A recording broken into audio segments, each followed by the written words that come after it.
I used to think that if I could just make a little more money, everything would finally calm down. Not rich, not wealthy, just enough. Enough to stop checking my bank account before buying groceries. Enough to stop doing mental math at the gas pump. Enough to breathe a little easier on Sunday night, knowing Monday wasn't going to feel like survival mode all over again. And maybe you've had that thought too. Maybe you've told yourself, once I get that raise, or once I switch jobs, or once I start making real money, then the stress will finally go away. But here's the strange part. For a lot of people, the raise comes. The income goes up. The number on paper improves. And somehow, the stress stays. Sometimes it even gets worse. That's what I want to talk about today. Not from a place of judgment, and definitely not from a place of advice. Just from observation, from psychology, from watching this pattern play out over and over again in real life. Because if more money actually solved financial stress, then everyone earning more than you would feel calm and secure. And we know that's not true. Most of us grow up believing financial stress is an income problem. If you're stressed, it must be because you don't make enough. If you're anxious, it's because the math doesn't work yet. If you're overwhelmed, it's because you haven't reached the next level. And to be fair, sometimes that is true. It's hard to feel peaceful when the numbers genuinely don't add up. I don't want to pretend money doesn't matter, it does.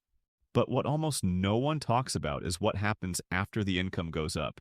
Because nobody prepares you for the moment where you're earning more than you ever have and still feel tight in your chest when you think about money. Nobody explains why you can make progress and still feel behind. Nobody tells you that financial stress isn't just about the amount coming in. It's about the structure underneath it. We assume money will change our emotions automatically, but money doesn't rewrite habits. It doesn't undo anxiety patterns. And it definitely doesn't fix the way we relate to uncertainty. So when more money shows up, it often just flows into the same systems that were already there.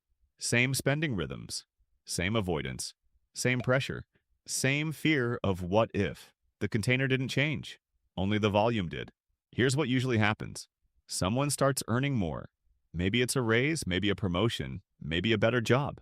At first, there's relief. There's a sense of validation, like, okay, I'm finally moving forward. But then life adjusts. Rent goes up because the nicer place feels justified now. Food spending increases because there's less energy to cook. Subscriptions creep in because convenience feels earned. Expectations rise both internally and from the people around you. And suddenly, the margin you thought you'd feel never really appears. The stress doesn't disappear. It just changes shape. Instead of worrying about paying bills, you worry about maintaining the lifestyle. Instead of stressing over small purchases, you stress over bigger commitments. Instead of fear of not having enough, it becomes fear of losing what you've built. Psychologically, this makes sense. Your brain adapts faster than your peace. Humans are incredibly good at normalizing new realities. What once felt like abundance quickly becomes baseline. And once something becomes baseline, it stops feeling safe. It just feels expected. So now your nervous system is back where it started. Alert, scanning, bracing. More money didn't remove the stress, it just gave it more room to roam. Another piece people rarely talk about is identity. When you earn more, you don't just get a bigger paycheck. You inherit a new version of yourself. A version that feels like it's supposed to have things figured out. A version that shouldn't struggle anymore. A version that has more to lose. That pressure is heavy. You start telling yourself you shouldn't feel anxious anymore, that you shouldn't worry, that you should be grateful. And when the stress shows up anyway, it feels like failure. So instead of addressing it, you push it down. You avoid looking too closely. You delay decisions. You tell yourself you'll fix things later when you have more clarity, more time, more energy. But the stress doesn't disappear just because you don't look at it. It hums quietly in the background.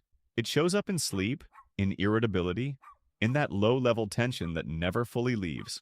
And because you're earning more, you assume it must be a personal flaw. It's not. It's a structural one. Here's the part that really matters. Financial stress is less about income and more about predictability. When your money has no clear job, your brain treats it as unstable, even if there's plenty of it. When you don't know where your money goes, your nervous system stays alert, even if the numbers are higher. When you don't trust your systems, you can't relax into the outcome. So you end up checking accounts constantly, running scenarios in your head, replaying decisions, wondering if you're doing enough, saving enough, preparing enough.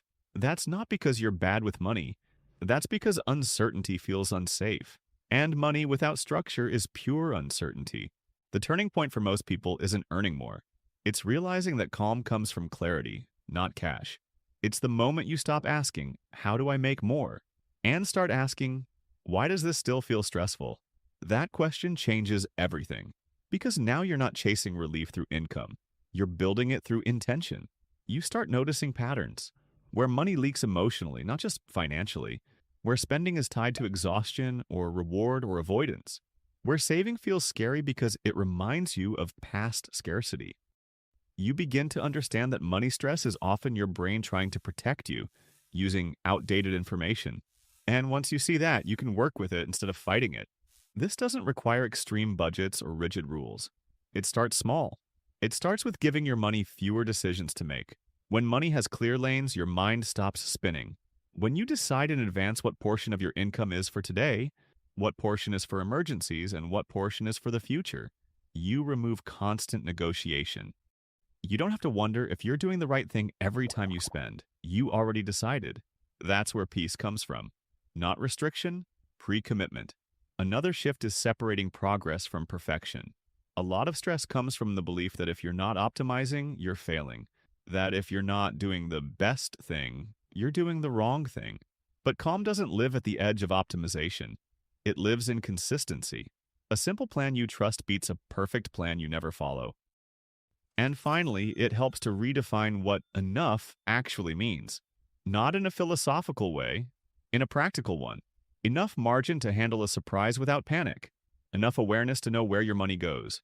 Enough flexibility to make a choice instead of reacting. That version of enough is quieter, less flashy, but it's incredibly stabilizing. I want to be clear about something.